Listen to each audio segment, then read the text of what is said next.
안녕하세요. 저는 40대 아줌마이고 아들 하나와 같이 살고 있습니다. 저는 재혼을 했었습니다. 이번 사연에서 그 얘기를 좀 해볼까 해요. 잘 키운 아들 하나 건사하길 바라는 게 저의 유일한 삶의 목표인데 이번에 처음으로 위기를 좀 겪었어요. 이런 곳에 사연을 쓰게 될 줄 몰랐는데 처음 쓰는 사연이 좋지 못한 내용이라 씁쓸하네요. 그래도 제 이야기가 누군가에겐 공감으로 와닿지 않을까 싶어요. 좋은 말 좋은 글이 없더라도 비슷한 고민만 보면 알게 모르게 위로가 되잖아요. 저도 다른 사연자분들 글을 보면서 위로 많이 받았거든요. 부디 제 글도 누군가에게 위안이 될 수 있었으면 좋겠네요. 제가 30대일 때 남편이 대장암으로 일찍 세상을 떠나 일찍 외롭게 살았어요. 그래도 제게 착한 아들이 하나 있었는데 그게 저의 유일한 버팀목이었습니다. 아들은 초등학생일 때부터 제가 혼자 키웠어요. 우리 아들만으로도 제 마음 안이 가득 차는 기분이었지만 그래도 한편으로는 우리 가족이 이렇게 단출해질 줄 알았으면 차라리 애를 2명 낳을 걸 그랬나 싶은 생각도 들더라고요. 저를 위해서라기보단 아들을 위해서 말이죠. 아들에게 저마저 없었다면 어쩔 뻔했나 그런 생각도 많이 들었어요. 제가 죽으면 이 세상에서 혼자가 될 아들에게 미안해서 마음이 아팠던 적 있었거든요. 형제가 있는 게 외동보다 덜 외로울 거잖아요. 하지만 제가 그 사실을 깨달을 수 있었던 건 남편이 세상을 떴기 때문이라서 대비를 하기엔 너무 아무것도 몰랐습니다. 고로 제가 다시 시간을 돌린다고 해도 저는 아들 하나만 낳고 돈 버는 데에 시간을 치중했을 것 같네요. 아무튼 그래서 저는 더 악착같이 살았습니다. 아들이 외롭지 않게 또 부족하지 않게 키우려고 많이 신경 썼어요. 아빠가 되어줄 순 없지만 아빠의 몫까지 해주려고 최대한 노력하며 살았습니다. 그 덕분인지 우리 아들은 정말 평범하고 착실하게 지내주었어요.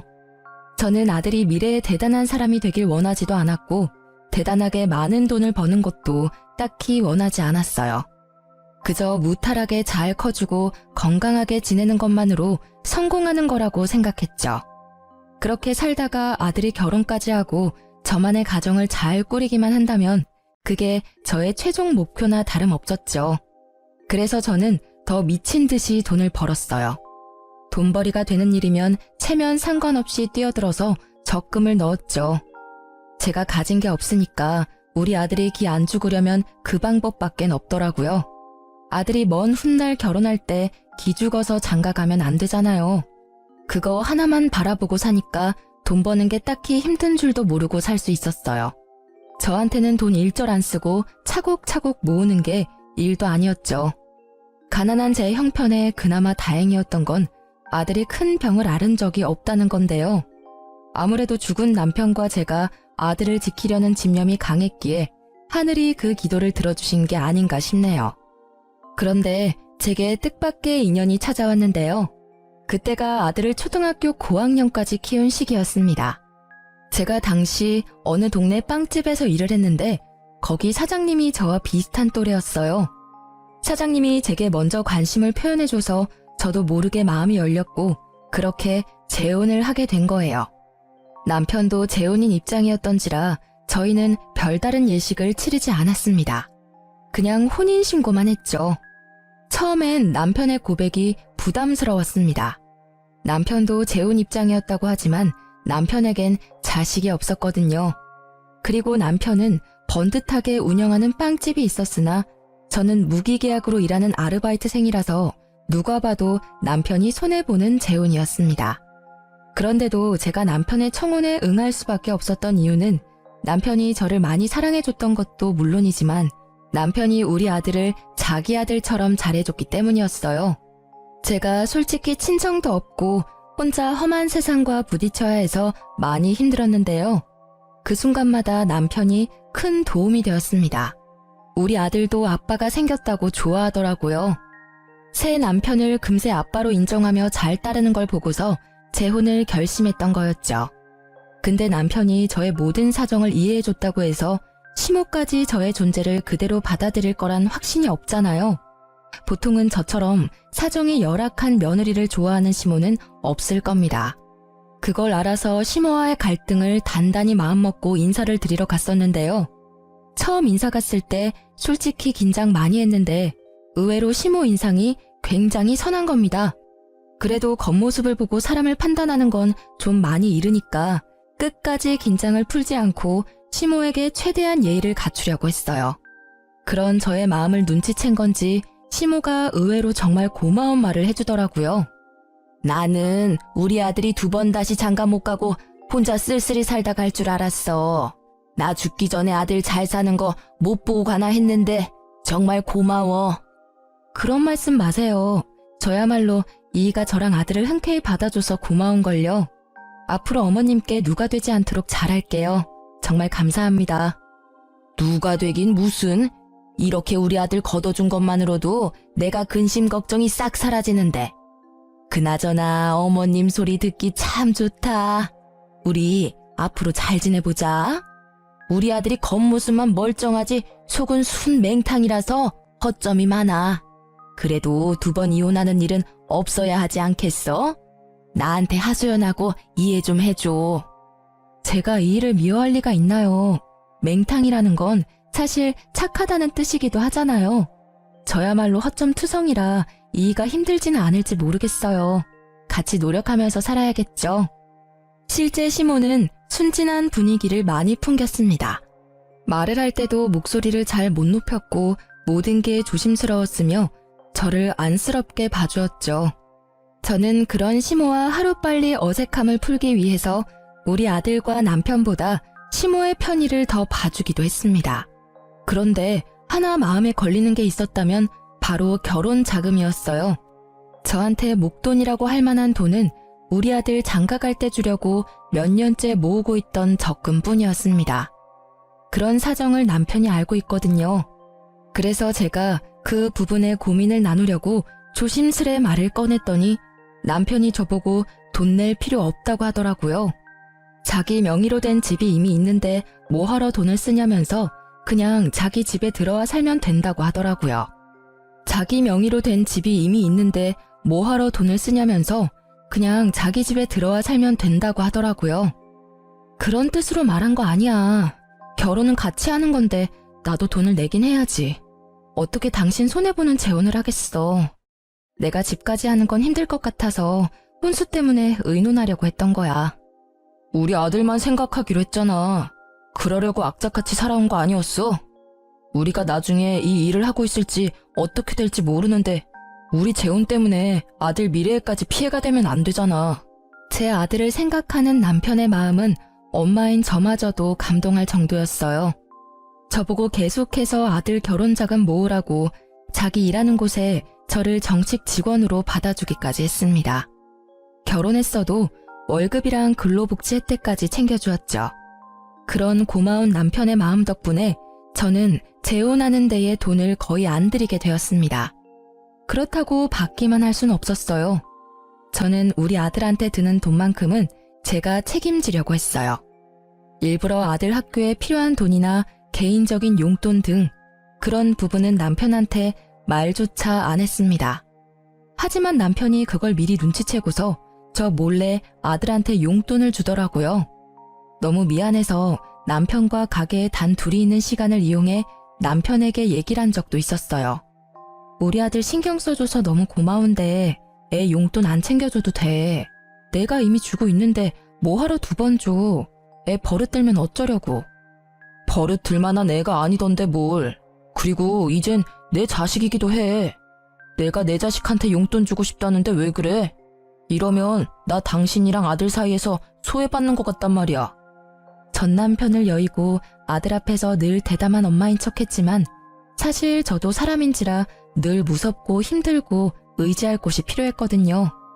지금 남편을 보면서 하늘이 저를 불쌍하게 여겨 천사를 보내줬다는 생각까지 했었어요. 재혼인데도 이런 남편을 얻었다는 것이 제게는 굉장한 축복이었습니다. 남편만이 제게 잘한 것도 아니었어요. 시모마저도 제게 많은 노력을 보여주셨어요. 시댁에 가면 시모가 제 손에 물 한 방울 안 묻히게 하려고 얼마나 노력해주는지 모릅니다. 정말 몸둘 바를 모를 정도였죠. 재혼을 하고 나니 제게도 기댈 수 있는 가족이 생겨서 그런가 어느 순간부터 마음이 꽉 찬 느낌을 받기도 했어요. 그리고 시모는 나이가 많은데도 불구하고 참 정정하셨는데요. 혼자서 경로당도 잘 놀러 가시고 시장도 잘 보고 하더라고요. 그런 시모가 멋있어 보이기도 했습니다. 아무튼 저는 우리한테 잘해주는 시모가 고마워서 시댁에 자주 찾아갔어요. 시모도 손주 생긴 걸 너무 좋아해줘서 제 아들을 자주 보고 싶다고 하더라고요. 그래서 친해질 겸 우리 아들이 학교를 마치면 저랑 남편이 퇴근할 때까지 시모와 같이 있게 했습니다. 그렇게 재혼 생활을 보낸 지 1년 정도 지났을 때였는데요. 저랑 남편의 결혼 기념일이 다가왔는데 시모랑도 같이 기념을 하고 싶더라고요. 저랑 남편과 아들이 잘 지낼 수 있었고 만날 수 있었던 건 시모의 도움도 컸기 때문이죠. 그래서 당일 시모한테 연락을 했거든요. 근데 전화를 안 받으시더라고요. 아들한테 연락을 해봤더니 시모가 화장실에 있다고 해서 굳이 2번 연락 안 하고 바로 시댁으로 향했어요. 제가 남편보다 일찍 마쳐서 장을 본 후에 혼자서 시댁을 찾아갔습니다. 그때 우리 아들이 이제 사춘기라 그런지 시모 보러 잘 안 가려고 했었거든요. 그날은 제가 따로 연락해서 시댁에 가 있으라 했기 때문에 아들 혼자 시댁에 먼저 가 있는 참이었어요. 아들이 좀 귀찮고 싫어하는 티를 냈으나 기념일이니까 어쩔 수 없이 저희 말을 따라준 거죠. 도착하고 저는 시댁의 비밀번호를 알고 있어서 알아서 누르고 들어갔습니다. 그랬더니 예상치 못하게 옷 하나 걸치지 않은 시모를 마주치고 말았어요. 시모도 놀랐겠지만 저도 너무 놀라서 순간 주저앉을 뻔했습니다. 어머 깜짝이야. 넌 왜 초인종도 안 누르고 들어오니? 죄송해요. 연락드렸는데 어머님이 안 받으시길래 바쁜 줄 알고 그냥 들어왔죠. 그런데 왜 속옷바람으로 계세요? 아, 그랬니? 나야 뭐 목욕하고 나오는 길이니까 그렇지. 시모가 처음에 저를 보자마자 굉장히 험악한 표정을 지었는데요. 한 번도 시모의 그런 모습을 본 적이 없어서 순간 잘못 본 줄 알았습니다. 제가 엄청 잘못한 기분이라 더 찔리기까지 했어요. 근데 제가 더 당황스러웠던 건 우리 아들이 거실에 떡하니 TV를 보고 있는 상황인데도 시모가 아무렇지 않게 자연인 상태로 돌아다니더라고요. 아무리 가족이라고 해도 이런 게 이해될 수 있는 상황인가요? 심지어 시모는 자기 차림새가 그 모양인 걸 부끄러워하지도 않는 것 같았습니다. 저라면 남이 있는 데서 그 상태로 밖에 나오지도 않았을 거예요. 근데 시모는 그대로 계속 서 있더라고요. 심지어 표정까지 온화해지면서 제 손에 들려있는 짐을 들어주려고 다가오는 겁니다. 어쩜 저렇게 천하태평할 수 있는지 모르겠어요. 외부인이 있으면 옷부터 입는 게 먼저 아닌가요? 저도 모르게 제 마음이 더 급해져서 시모한테 살짝 언성을 올리고 말았습니다. 어머님, 이건 제가 알아서 할 테니까 옷부터 입고 오세요. 애도 보고 있는데 뭐 하시는 거예요? 좀 있으면 남편도 올 거라고요. 제 아들 나이가 아직 어리긴 해도 이제 곧 중학교를 올라갈 날을 앞두고 있었어요. 한참 사춘기 들어갈 시기라서 시모의 이런 조심성 없는 부분이 좀 예민하게 느껴졌습니다. 아, 이거? 다 늙은 몸뚱어리인데 뭐 이상할 게 있다고. 조그만 애들은 이상한 거 하나도 몰라. 네 남편도 이렇게 키웠는데 뭘. 옛날에는 이런 게 다 당연했어. 요즘 엄마들이 예민한 거야. 정말로 제가 예민한 건가요? 시모는 뭐가 잘못된 건지 몰라서 능청스럽게만 행동했는데요. 그래도 제가 계속 옷 입을 걸 권유했더니 겨우 방으로 들어가더라고요. 기분이 정말 나빴습니다.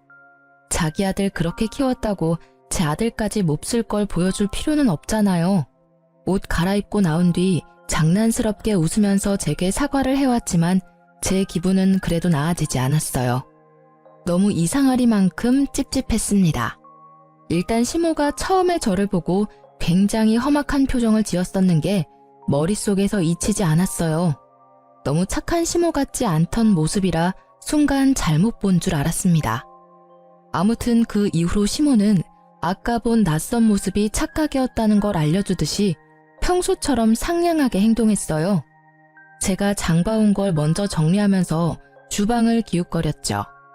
시모가 잠깐 정신 팔린 사이 저는 아들한테 다가가 시모에 대한 태도를 직접적으로 물어봤어요. 할머니가 평소에도 이랬냐고 물어보니까 아들이 고개를 끄덕이는데 정말 그때 간 떨어지는 기분을 느꼈습니다. 그러면서 아들이 주방에 있는 시모 눈치 보며 말을 이었는데요. 아들이 할머니 집 가기 싫다고 했던 이유 중 하나가 이거라고 하더라고요. 시모한테 직접적으로 불편하다고 말했는데도 시모는 그 특유의 능청스러운 말솜씨로 아들의 의견을 묵살해온 듯 했습니다. 그래도 시모가 시키는 대로 시댁을 한동안 찾아왔던 것도 시모가 좋아서라기보단 시모가 맛있는 걸 해주니까 작년 반개월 정도는 민망한 거 참고 시댁을 왔다고 하더군요. 시모가 인스턴트 식품을 엄청 잘 사줬다고 하더라고요. 할머니 집에는 맛있는 거 많아. 한 번도 안 먹어본 간식까지 할머니가 사주던데? 아들이 할머니 냉장고에는 물보다 음료수가 더 많다는 소리까지 하길래 그게 무슨 소리인가 싶어서 주방에 가 냉장고를 확인했습니다. 그런데 정말로 이런 냉장고가 있을 수 있나 싶었어요. 먹을 거라곤 온통 냉동식품 통조림 빵뿐이었습니다. 확실히 물보다는 아이들이 좋아할 만큼 음료수가 더 많았어요. 그리고 이제 보니 아직 정리되지 않은 쓰레기 쪽에 배달 음식 쓰레기가 정말 많더라고요. 냉동식품뿐만 아니라 우리 아들한테 배달까지 시켜주는 것 같았어요. 자식까지 있는 어른의 집이라고 하기엔 정말 경악스러웠습니다. 그 사이 시모는 제가 장 본 것을 뒤적거리더니 고개를 절레절레 저으며 한 소리 했어요. 애가 있는데 겨우 소고기만 사왔어? 애들은 이런 거 잘 안 먹을 텐데. 이러면 애들 성장 속도가 느려진다고. 애들이 밥 숟가락을 안 드는데 어디 키가 크겠어? 대체 저게 무슨 말인지 시모는 애초에 제 대답을 들을 생각으로 묻는 게 아니었습니다. 이미 자기만의 답을 정해놓고 아들한테 직접 물어봤어요. 시모가 우리 아들한테 피자 먹겠냐고 권유를 했는데 그 뉘앙스가 한두 번이 아니라는 게 느껴지더라고요.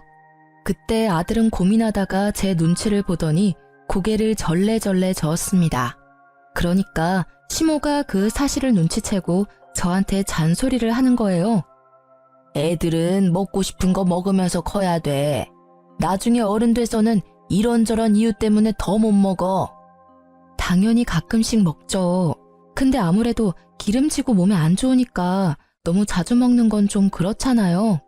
말 들어보니까 엊그제도 피자 먹었다고 하던데요. 너 생각보다 팍팍한 타입이구나. 애가 스트레스 받겠네. 너무 그렇게 간섭하고 살면 나중에 애한테 원성 들어. 시모가 무슨 생각으로 그런 소리를 하는지는 알아요. 한참 어린 손자라고 생각하니까 뭐든 다 사주고 싶고 먹이고 싶겠죠. 하지만 그게 잘못된 방식이라면 부모 되는 입장에서 상당히 곤란하잖아요. 솔직히 말하자면 제 교육 방식과 많이 달라서 좀 마음에 안 들었습니다. 게다가 시모가 아들 문제로 저한테 이래라 저래라 참견할 줄도 몰랐어요. 그런데 그게 시모의 이상한 고집으로 이어질 거란 생각도 못했습니다. 시모는 무슨 옥이라도 생긴 건지 그날 저와 약간의 신경전 이후 적극적으로 제 아들한테 참견하기 시작했어요. 마치 저한테서 자기 손주를 해방시켜 주려는 듯 행동을 취했습니다. 제가 자리만 비우면 시모가 아들한테 제 험담 비슷한 걸 했어요. 엄마가 이런 거 못하게 하지? 이 할머니 집에 오면 얼마든지 할 수 있고 놀 수 있고 먹을 수 있어. 다른 애들은 다 그렇게 사는데 내가 보기엔 네 엄마가 너무 팍팍한 것 같아. 이러면 친구들 사이에서도 뒤처지지 않아? 저희 아들이 말을 많이 하는 걸 안 좋아하는데 시모가 계속 아들한테 말을 시키면서 아이한테 나쁜 영향을 끼치더라고요. 그래서 웬만하면 제가 아들에게 굳이 시댁 가보라고 시키지 않았어요. 아들도 오히려 편해하더라고요. 시모가 저한테 전화해서 아들 얘기를 해도 친구랑 놀러가서 집에 없다고 말하며 시모와의 약속을 피하게 만들었어요. 그렇게 지내는 게 불편했지만 그래도 아들이 시모랑 같이 있는 것보단 나았습니다. 그러던 어느 날이었어요. 아들이랑 단둘이 있는 시간에 남편이 택배를 한가득 챙겨오는 겁니다. 엄마가 괜히 외식하는데 돈 쓰지 말고 집에서 해 먹으라네. 아들이 좋아하는 걸로만 골랐대. 엄마도 참 손자 사랑이 넘쳐. 남편이 들고 온 건 전부 다 냉동식품이었습니다. 그걸 보니까 한숨이 나오더라고요. 심지어 남편은 한참 크고 있는 아들의 영양 섭취는 생각도 안 하는 건지 삼시세끼 냉동식품 먹으면 식사 준비도 안 힘들고 좋겠다고 하는 거예요. 저는 시모가 자리에 없는 김에 그제야 남편한테 시모에 대한 불만을 얘기했어요. 해야 할 것 같았습니다. 아무래도 애랑 어머님이랑 거리를 좀 둬야 할 것 같아. 어머님이 생각보다 애 앞에서 너무 조심성이 없더라. 애랑 같이 있는데도 옷을 입지를 않으셨대. 무슨 자연인처럼. 그리고 작년까지만 해도 어머님이 우리 애 매일 봐줬잖아. 그때 매 끼를 인스턴트만 먹였대. 그게 왜? 엄마는 그냥 손주가 이뻐서 표현하는 건데. 원래 할머니들이 그런 거야. 다른 집은 매질하는 할머니도 있다는데 맛있는 거 사주는 할머니면 완전 100점짜리 아니야? 그 마음은 알지. 근데 방식이 잘못됐잖아. 우리 아들 이제 사춘기라서 어머님처럼 조심성 없는 태도로 대하면 점점 예민해질 거라고. 걱정하지 마. 아무 문제 없어. 나도 그렇게 자랐는데 당신 나랑 결혼할 때만 해도 전혀 몰랐잖아. 예민한 건 당신이 더 예민한 것 같은데 요즘 왜 그래? 그래도 남편은 이해를 해줄 거라 믿었는데 제 말을 전혀 못 알아듣는 듯 했습니다. 남편은 말이 안 통하고 시모는 계속 애한테 안 좋은 영향만 주니 결국 저 혼자서 조치를 취해야 했어요. 할 수 없이 저는 아들이 시댁에 절대 가지 못하도록 학원 보내는 걸로 방법을 취했습니다. 정말 다행히도 아들 학원 덕분에 시모랑 아들 만나는 횟수가 대폭 줄어들었어요. 그러자 시모가 불만이 쌓였는지 다른 수를 쓰기 시작했는데요. 이젠 직접 우리 집을 찾아오기 시작한 겁니다. 집에 너무 자주 찾아오는 것 같더니 손주 얼굴 한번 보고 간다는 핑계로 집에 눌어붙어 있는 시간이 늘어갔어요. 그렇게 오래 죽치고 앉아있다 보면 당연히 귀가 시간이 늦어지잖아요. 그럼 자고 가기도 하셨는데 이젠 그 횟수가 많아지더라고요. 그러면서 어느 날엔 제가 불평이라도 할까봐 미리 선수치기도 했습니다. 우리 아들 집인데 내가 좀 들락거린다고 신경 쓰이는 건 아니지? 내가 원래 우리 아들 집에 자주 왔다 갔다 했었거든. 너네 신혼 1년 즐기라고 그동안 참아줬으니까 이제는 같은 가족끼리 안 그래도 되잖아. 물론 저랑 남편이 결혼 자금 아낀다고 결혼식을 안 했고 제가 모은 돈을 아들 위해 쓰라고 혼수조차 안 하긴 했습니다. 제가 남편과 부부이지만 어떻게 보면 남편 집에 얹혀 사는 게 맞아요. 하지만 그렇다고 이미 가정이 생긴 집안에 멋대로 들락날락하는 게 말인가요? 재혼하고부터는 엄연히 저랑 남편의 집이잖아요. 대체 왜 시모가 1년 정도는 봐줬다고 생색을 내는 걸까요? 시모는 집도 따로 있으면서 자기 아들 집까지 자기 집이라 생각하는 것 같았습니다. 시모가 한마디 두마디 할 때마다 얼마나 뻔뻔하게 들렸는지 몰라요. 자기가 뭘 실수하고 있는지도 전혀 모르는 얼굴이었는데 그게 은근히 사람 속을 터지게 했습니다. 여기서 제가 불평하면 저만 이상한 사람이 되는 거였어요. 시모가 상황을 그렇게 만들어 갔으니까요. 무엇보다 시모가 제 아들 일에 참견하는 걸 넘어서 남편에게도 만만치 않게 신경 쓰기 시작했는데요. 점점 시모 위주로 돌아가기 시작하는 집안 분위기를 보면서 우리 가족이 잘못될까봐 그게 제일 무서웠습니다. 일단 남편한테는 자기 아들이니까 이래라 저래라 제 입맛에 맞도록 지시를 많이 했고요. 우리 아들한테는 자기 손주니까 나이 많은 자기가 멋대로 키우려고 이렇게 저렇게 시켰죠. 그걸 남편이 신경 안 쓰고 내버려 둔다는 것도 제 스트레스를 키우는데 한몫했습니다. 솔직히 이건 좀 아니잖아요. 그래서 저는 참다 남편을 따로 불러서 시모가 우리 집에 자주 오는 걸 불편하다고 얘기했습니다. 그러니까 남편이 뭔가 곤란하다는 듯 착잡한 표정으로 되받아쳤는데요. 엄마가 혼자 지내기 외롭다고 합가하지. 내가 그러자고 했어. 얼마 전에 부동산한테 얘기해서 엄마 집 정리 중이야. 뭐? 그걸 왜 나한테 한마디 말도 없이 마음대로 진행해? 당신도 엄마랑 지내는 거 좋아했잖아. 엄마한테 자주 찾아가길래 그럴 바엔 같이 사는 게 낫겠다고 생각했지. 그건 옛날 일이지. 지금은 어머님이 우리 애한테 이상한 영향 끼쳐서 불편하단 말이야. 어머님이랑 우리 애 안 마주치게 하려고 내가 일부러 학원까지 보냈는데. 말이 이상하다. 우리 엄마가 무슨 짓을 했다고 그렇게까지 소외시켜. 그리고 여기 내 집이야. 당신도 우리 집에 얹혀 살고 있는 입장인 거 몰라? 내가 내 집 마음대로 사용하겠다는데 왜 불만을 가져? 이게 무슨 청청병력 같은 소리일까요? 시모가 합가 제안을 한 것만으로 충격인데 저에게 선택권도 없이 남편 마음대로 시모와의 합가를 준비하고 있었다는 것은 그야말로 배신이나 다름없다고 느꼈습니다. 이것도 제가 예민한 걸까요? 남편은 어차피 우리 둘 다 일하러 나가는데 아들이 혼자 집에 있으면 저녁 챙겨줄 사람 없으니까 시모가 있는 게 좋지 않냐고 하더라고요. 남편이 우리 아들을 생각하는 방향과 제가 우리 아들을 생각하는 방향이 점점 크게 달라지는 것 같아서 곤란했어요. 당신이야말로 말 서운하게 하네. 나랑 우리 아들이 얹혀 산다고 생각했던 거야? 그래, 맞는 말인데 그래도 당신은 우리를 가족으로 생각하고 함께 사는 거라고 말해줄 줄 알았어. 뭐 어찌됐든 우리 애도 이제 중학생인데 누가 간섭하는 거 스트레스 되거든? 어머님이랑 절대 못 붙여놔. 당신이 말 못하겠으면 내가 어머님한테 가서 말씀드릴게. 남편과 싸우는 한이 있더라도 절대 합가는 막아야 했어요. 그래서 시모를 정말로 찾아갈 생각이었는데요. 그럴 필요가 없었습니다.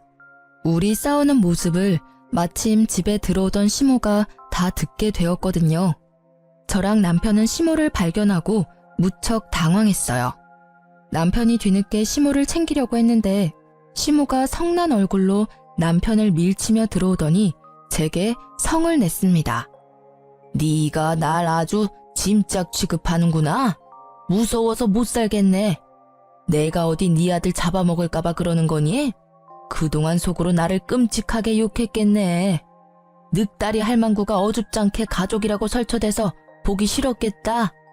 그래, 네 소원대로 내가 꺼져줄게. 시모는 그대로 삐쳐서 집을 나가버렸습니다. 남편이 이 모든 게 저 때문이라고 생각이 들었는지 화가 나서 저를 째려보다가 시모를 쫓아나갔어요. 그리고 그날 남편은 시모를 달랜다고 시댁에서 잠을 잤죠. 결국 합가 얘기는 더 꺼내지 못했습니다. 그러는 동안 시댁 정리는 멈추지 않고 계속 진행이 되었어요. 합가를 앞두고 마음이 너무 심란했습니다. 결국 같이 사는 방법밖엔 없는 것 같은데 이게 혹시 저만 스트레스인 건가 싶어서 아들의 의견이라도 묻고 싶었어요. 그날 밤 아들이 잠자리에 들기 전 아들 방에 찾아가 대화를 좀 나눴습니다. 그러다 아들 입을 통해서 알게 된 당황스러운 사실이 있었어요. 이건 제가 전혀 예상하지 못했던 일들이었습니다. 아들이 제게 말을 할까 말까 망설이다가 겨우 해준 얘기였거든요. 사실 할머니가 엄마 모은 돈을 자꾸 탐내는 것 같아. 나 할머니 싫어. 할머니가 계속 엄마 몰래 엄마 적금 통장 비밀번호도 알아오라고 해. 뭐라고? 그게 무슨 소리야? 할머니가 너한테 엄마 통장 얘기를 했었어? 왜? 할머니가 돈 필요하대? 아니, 나 결혼할 때 되면 어차피 아빠 명의로 된 재산이랑 집 내가 다 받을 텐데 엄마가 모으고 있는 결혼 자금으로 미리 보답해야 되는 거 아니냐고 하던데 아빠 재산 그냥 꿀꺽할 생각이냐면서. 그럼 나쁜 자식 되는 거라고. 저는 말씀드렸다시피 결혼할 때 남편한테 아들의 결혼 자금 모으고 있다는 소리를 한 적이 있습니다. 그 돈을 위해서 남편이 결혼 자금 따로 안 쓰도록 예식도 안 했고 오히려 월급을 챙겨줬다고 했잖아요. 근데 그게 정말 아낄 수 있도록 놔둔 게 아니라 뒤에서 몰래 뺏을 궁리를 하고 있었나 보더라고요. 저 몰래 아무것도 모르는 아이한테 시모가 그런 말을 했다는 것이 너무 충격이었어요. 더 놀라웠던 건 아들이 시모가 그 말을 할 때 아빠가 옆에 있었다는 말도 하는 겁니다. 아빠가 엄마한테 말하지 말래. 안 그럼 엄마 쫓아낸다고 했어. 나중에 아빠가 때 되면 직접 말한다길래 계속 비밀로 하고 있었지. 이제 중학생이 될 나이긴 했지만 그래도 한참 어린 초등학생인데 어떻게 애한테 이런 협박을 할 수가 있답니까? 그것도 가족이란 사람들이 말이죠. 남편이 저를 생각해서 배려해줬던 모든 것들이 다 제 돈을 떼어가려는 속셈이었다는 사실이 너무 어이가 없었어요.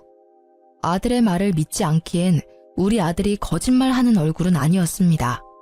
오히려 그동안 남편과 시모 때문에 스트레스를 많이 받았는지 울려고도 했어요. 저는 그 이후로 이 재혼 생활을 청산해야겠다고 결심을 내렸습니다. 제 아들을 위해서 그게 맞는 길이라 생각했어요. 아들이 할머니랑 아빠가 무섭다고 하는데 어떻게 좋은 가족이 될 수 있겠습니까? 이혼을 마음먹은 저는 그날부터 변호사 사무실을 몰래 알아봤어요. 왠지 합의 이혼은 남편이 안 받아줄 것 같아서 무조건 소송하려고 남편의 꼬투리를 잡을 궁리도 계속했죠. 그래서 제가 선택한 방법이 시모의 합가를 받아주는 거였습니다.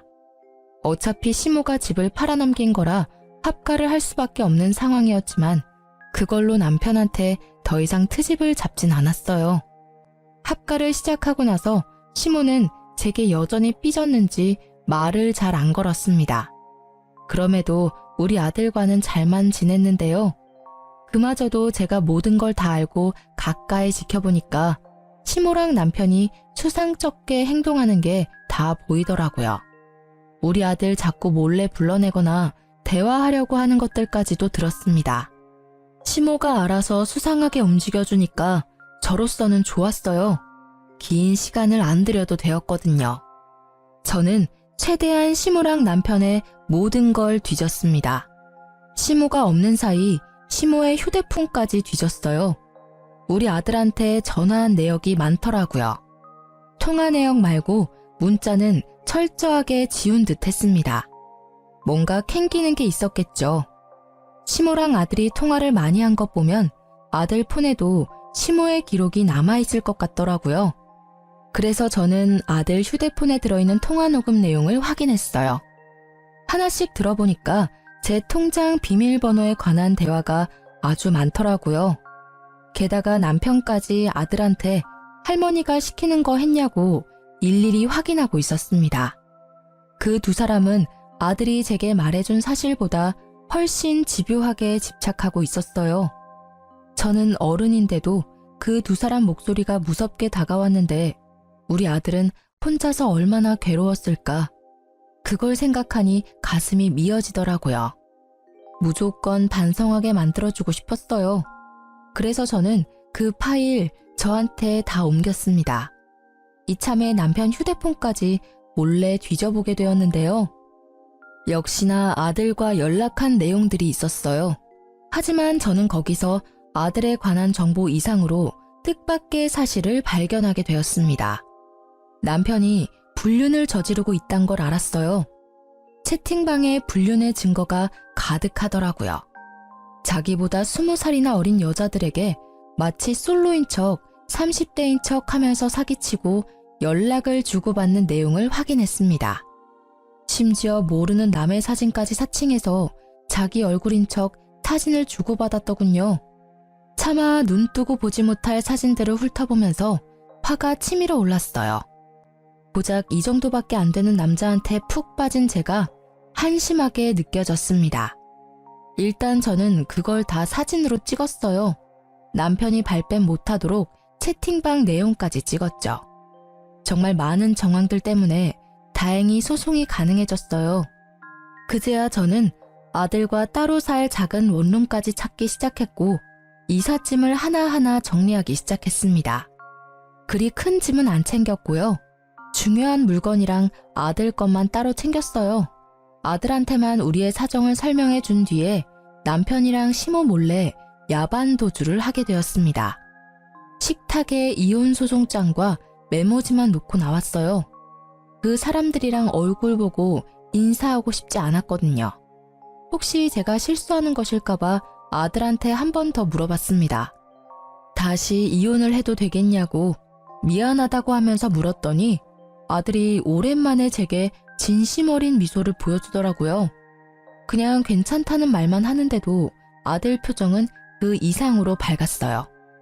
아들에게 정말 미안했지만 그래도 아들이 좋아해주니 안심은 되더군요. 전보다 못한 집이었어도 아들이랑 둘만 있으니까 마음이 그렇게 편할 수가 없었어요. 진작에 이렇게 둘이서 살았어야 하는 건데 저의 괜한 욕심 때문에 아들까지 몹쓸 경험을 하게 만든 것 같아서 후회가 되었네요. 아무튼 그 다음날 난리가 날 걸 당연히 예상했습니다. 아침부터 시모랑 남편한테 불나게 전화가 오더라고요. 아들 학교를 알고 있는 그들로부터 완전 숨을 순 없었기 때문에 전화는 받았어요. 당신 정신 나간 거야? 설마 집 나갔어? 한마디 말도 없이 이게 무슨 무례야. 이혼이라니 뭔 개소리냐고. 결혼이 애들 장난도 아니고 뭐 때문에 이러는지 말을 해야지. 무례가 뭔지 모르는 거야? 너랑 네 엄마가 우리 아들한테 무슨 협박을 했는지 내가 다 알고 있는데 발뺌하겠다고? 너만큼은 안 그럴 줄 알았는데 네가 제일 쓰레기야. 무슨 말도 안 되는 소리를 하고 있어. 네가 괜히 우리 엄마랑 합가하기 싫어서 조작한 거 아니야? 우리가 뭐하러 네 돈을 탐내? 사업장까지 갖고 있는 내가 뭐가 아쉬워서? 그래, 조작인지 아닌지 궁금하면 법정 참석해서 직접 듣고 확인해 보던가. 참, 총각인 척하는 것도 잘 봤어. 아마 네 애인한테도 소장이 갔을 거야. 기본적으로 소장이 갔다는 건 네가 잘못한 게 증명되었다는 소리겠지?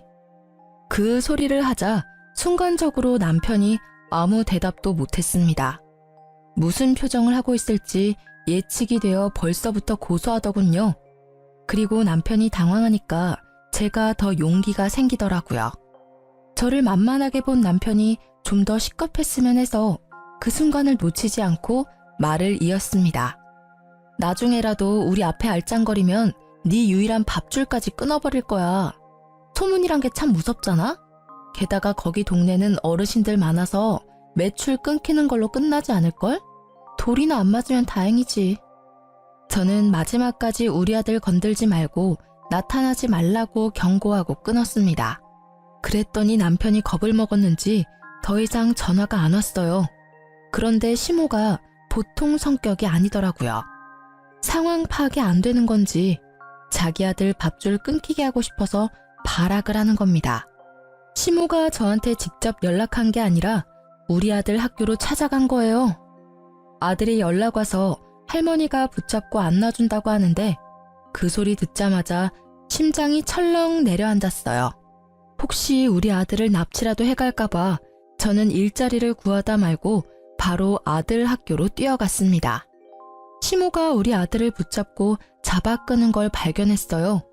그곳으로 바로 쫓아가서 당장 시모를 밀쳤습니다. 그러자 시모가 저를 보고는 마침 잘 됐다면서 바로 저한테 달려들더라고요. 제 머리채를 잡고는 주변 사람들 다 끌어모을 작정으로 소리를 질렀습니다. 감히 우리 아들을 2번이나 이혼남으로 만들어? 네가 내 아들 불륜이라고 협박했다면서? 그걸 알고 가만히 있을 엄마가 어디 있겠니? 나도 네 아들 왕따 당하게 학교에 소문 다 낼 거야. 얘가 바람나서 도망간 년의 아들이라고. 도가 넘는 발언을 하는 시모에 저는 더 이상 듣고만 있을 수 없어서 사람들이 보든 말든 시모의 머리채를 같이 잡았습니다. 시모가 엄살이 심해서 바로 저한테서 손을 떼더라고요. 그 틈을 놓치지 않고 저는 바로 시모의 귀싸대기까지 갈겨줬어요.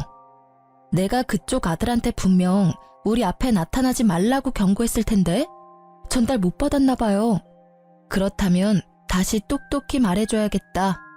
이제부터 그쪽은 아들 앞길 막는 엄마가 되는 거예요. 엄마 때문에 아들 인생 제대로 쪽나면 아들이 어떻게 나올까 궁금하네요. 이 싹수 없는 것이 감히 어른한테 손찌검을 해? 돈도 없는 거지 주제에 네가 해봤자 뭘 할 수 있다고 난리야. 나라고 가만히 있을 것 같아? 너 사람 잘못 건드렸어. 네, 그럼 어디 해보세요. 어느 누가 더 망가질지 해보면 알겠네요. 저 지금부터 그쪽 아들 인생 제대로 박살내줄 건데 이건 다 그쪽 탓인 거예요? 그대로 아들을 데리고 집으로 돌아온 저는 그날 이후 남편 동네에 직접 찾아가서 빵집 사장이 불륜을 저질러서 이혼 소송 당했다는 사실을 마구마구 퍼뜨렸습니다. 어르신들에게 손수 증거 사진까지 보여주면서 입소문 퍼뜨렸어요. 역시나 말하기 좋아하는 어르신들 덕분에 여기저기 입소문이 터졌습니다. 어르신들은 남편 빵집에 굳이 찾아가서 침을 뱉고 쌍욕하고 손가락질을 했어요. 남편 빵집에서 샀던 빵을 더럽다고 도로 돌려주는 어르신들도 있었습니다. 사실을 모르던 남편은 속수무책 당할 수밖에 없었어요. 빵집 이미지가 제대로 망가져서 남편 가게 매출은 뚝뚝 떨어졌고 남편이 그냥 거리만 지나가도 쓰레기를 쳐맞는 수준이 되었습니다. 남편은 이렇게 일을 만든 것이 저뿐이라고 생각했는지 저한테 전화가 왔더라고요. 이혼해 주겠다잖아. 이건 약속이랑 다르지. 당신 때문에 동네에서 고개를 못 들고 다닌다고. 어떻게 한 입으로 두 말을 할 수가 있어? 내가 너한테 뭔 짓을 했다고. 넌 아무 짓 안 했지. 네 엄마한테 물어봐. 네 엄마가 갈 때까지 가보자는 식으로 나오길래 나도 갈 때까지 가주겠다고 약속했을 뿐이야. 우리 아들 학교 찾아와서 매달리는 건 진짜 아니잖아. 원망하고 싶으면 네 엄마를 탓해야 될 거야. 아마 남편이 시모한테 가서 엄청나게 따졌을 겁니다. 그럼 시모가 제 탓으로 화살을 돌리면서 변명을 하겠죠. 결국엔 두 사이의 갈등이 산불처럼 불어나서 멀어질 거예요. 제가 진정으로 원하는 결말이네요. 아쉽게도 결말을 두 눈으로 확인하진 못했어요. 두 사람이 급하게 이사를 가는 바람에 그 뒤로는 어찌 사는지 모르거든요. 아마 둘 다 나이가 많아서 새 출발하기는 좀 많이 어려울 겁니다. 그들과 반대로 저는 재산 분할 소송까지 해서 남편 명의로 된 집값까지 조금 얻을 수 있었어요. 작은 원룸에 단기 계약으로 들어가 있었는데 그 기간이 끝나면 전세로 집 하나 구할 수 있을 것 같아요. 현재 아직 단기 계약 원룸에서 지내고 있습니다. 다음 달이면 계약 만기인데 아들 방 하나, 제 방 하나 있는 곳으로 미리 찾아놨어요. 지금 우리 아들이 중학교 입학을 앞두고 있거든요. 집을 그 주변으로 찾아놨는데 우리 계약이 만기될 때까지 자리가 있었으면 좋겠네요. 글을 쓰면서 재혼을 해버린 제 자신을 다시 한번 반성하게 되었습니다. 정말 좋은 시간이었어요. 누군가에게 위로의 말을 듣는 것보다 이렇게 글 쓰는 것만으로도 마음의 정리가 될 줄은 몰랐네요. 앞으로도 정리하고 싶은 일들이 생기면 종종 들려야겠어요. 여러분들도 사연에 한번 도전해보세요. 생각지도 못한 위안을 받게 될 겁니다. 답이 보일 수도 있는 거고요. 그럼 이제 글을 마무리해야겠네요. 들어주신 여러분들 좋은 밤 되시고 시간 내주셔서 고맙습니다.